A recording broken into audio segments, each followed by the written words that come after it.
these are the headline results. It was a great result, a record really strong underlying earnings, $157 million EBITDA. Just in every aspect, it really picked up. It was driven by building products. It was strong.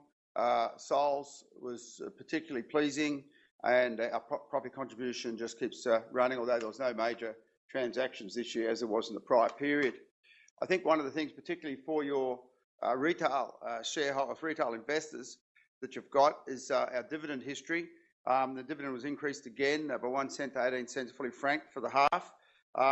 We're only one of 6 companies on the stock exchange who haven't reduced their dividend in 20 years. And a matter of fact, since we listed in 1961, we only ever reduced it in 1975. And there's very few companies, as I said, only 6 that could even come close to that. In actual fact, the compound growth over 20 years is 9% per annum on the dividend. So we're very proud of that. And I think it's something worth passing on to your potential investors. Looking at the returns, we've also done pretty well in this area, particularly in this last period. We were down a little bit. You could argue why that was the case, but there was one major shareholder selling out. I'm pretty sure you're all aware of who that was. That seems to have come to an end. At least they're not a significant shareholder anymore.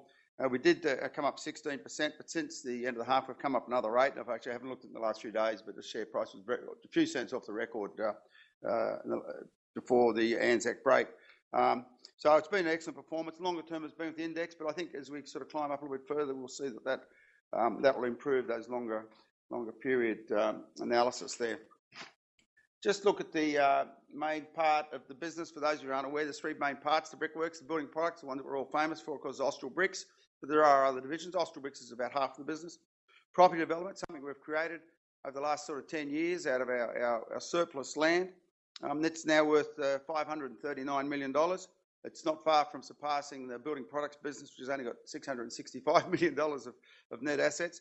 And of course, our investment in Soul Pattinson goes back to the late 60s. We spent a grand total of $30 million, and now it's gone up 60-fold, and a 12.7% compound return for 35 years. So really, a really amazing performance there, now worth $1.7 billion. And if you look at that, the asset backing of Brickworks is $2.6 billion versus a market cap of $2.3 billion. So once again, for those mum and dad shareholders, that's a pretty solid sort of company to be able to invest in. And if you look at the where those earnings have come from, the history there, you can see our building products has been very strong through the cycle. We eased back a bit last year as we had to take a fair bit of action in the West Australian market to sort out our issues there, but that's all sort of paid off now. But our property's been very solid. We didn't have a big transaction this period, but it was virtually a record without that. And of course, strong return from Sols. So as I said, very solid result overall. Interesting, Sols, as shown on that graph, the value has gone up $400 million since 2013, and plus we received $275 million of dividends in the same period. Just looking at the building products result, sales up 6.8 million to just shy of $400 million. I think the thing that I always look at is what the EBITDA to sales ratio, just shy of 10%, which is very good. It's sort of been picking up steadily. Clearly, that's a bit of a mix of the various businesses within that area, with the strongest sort of results coming through from the brick business. Look, it's really we've 2 markets running in Australia. We've got the East Coast, which is very strong. We've seen a bit of a softening in the auction clearance rates and the rate of sales, I guess, for established housing. But the builders are still reporting strong sales. Most of them have got 12 to 18 months backlog or pipeline, because they've never been able to build at the rate which they've been approved, and the approvals are really lagging what the demand is. But the West Coast has been very poor following the mining boom coming to an end. But our feeling is that's getting close to the bottom. It's come down a long way. It's close to the bottom. With the reorganisation we did in our business there last year, that business is now, for us, EBITDA positive in the first half, and we believe it'll be EBIT positive in the second half. And looking a little bit closer at Austral Bricks, will be the only division I'll talk about because it's such a big chunk. It was up almost 20% on sales revenue of $215 million. As I said, very strong performance on the East Coast. EBITDA positive on the West Coast. We commissioned a refitted plant over there, which is running exceptionally well. We've got a number of very high-end products which we're selling. And for those of you, at least in Sydney, if you walk around, there's something like about 7 or 8 high-rise buildings under construction at the moment in face brick, something none of us have seen for 30-odd years. So we're really, really impressed with that. We did a bit of work on our Victoria plant. The kiln there hadn't stopped for 10 years during the period, but that was all done in the normal course of events. and we've completed the refit of our Redstone works, and that is running exceptionally well. You can see here the performance of the Industrial Trust. On the left hand, the green, you're seeing the total assets now at $1.5 billion, and this is a joint venture with Goodman, and we have about low 40% gearing in there. So on the right hand, on the orange, you can see the growth in our assets there. We did sell one or two assets along the way when we thought the time was right that we could maximise our earnings from them.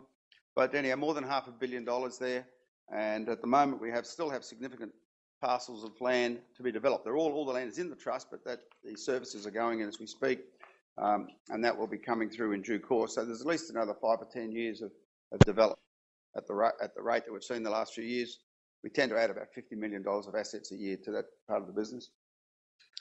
So if I go ahead to investments, and I'll just go to this slide, which is mainly Soul's. As I said, come from 130 million to 1.8 billion in the time I've owned the shares. It has exceeded, their return has exceeded the All Ords Accumulation Index by 2.4% over 15 years. So it's just amazing. And 6.7% over 10 years. So it's been a fabulous investment for Brickworks. Overall, we think that building products will be a very strong year. It's continued to run strongly, very strongly since we announced. And we see no reason why that would, whatever it remains dry, we think it will continue on. Obviously, there's been a bit of wet weather up North Queensland, but that's only a really minor part of our business. The property trust activity is very strong, and we've got 3 assets under construction, and they will come through, some this year and some next. We have been trying to sell the Punch Bowl site, and that looks like that might come to a conclusion, but likely to drift into next year, and that's sort of be circa sort of 40 odd million will be the sale value there. And we expect that the Washington H. Salt Patterson will also deliver a very strong result driven by New Hope Coal.